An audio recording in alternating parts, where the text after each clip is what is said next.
He won 8 medals in the Winter Olympics. Apolo Ohno is one of the best speed skaters the world has ever seen.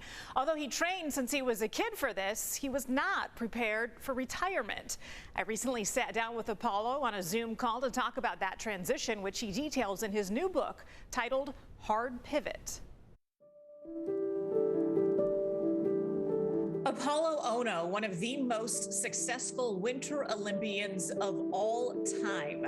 But retiring from the sport was a whole new challenge. Apolo, did you ever realize how hard retirement was going to be?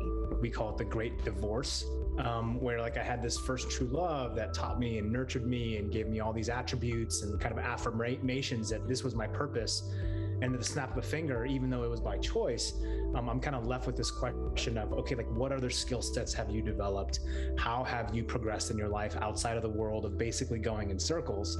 And what do you really want to do with your life? There are a lot of people who will be able to relate to you more on this journey of change than on your journey of becoming an Olympian. When you talk about the lowest of the lows for you, what did that look like? The depths, I think, of which the lows were, I think it's just a real lack of self-acceptance, right, at the heart. So for me personally, I really struggle with that. I really struggled for a very long time of being able to look in the mirror and be able to accept who I saw. Because I was taught and I was conditioned for so long to never accept that.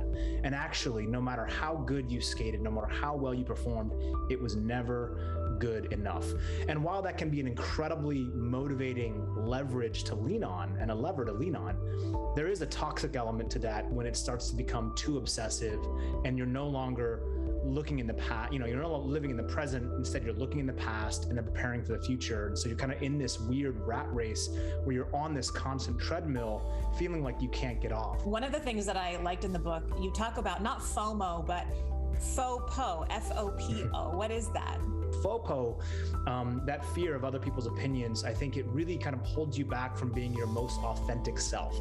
And so instead of worrying about what other people are thinking about you, and some of these are strangers, by the way, it's time to kind of have that internal conversation with yourself and say, what's necessary? What do I need to do to really achieve these goals that I have set forth in front of me? And realize that the work is and always has been the shortcut.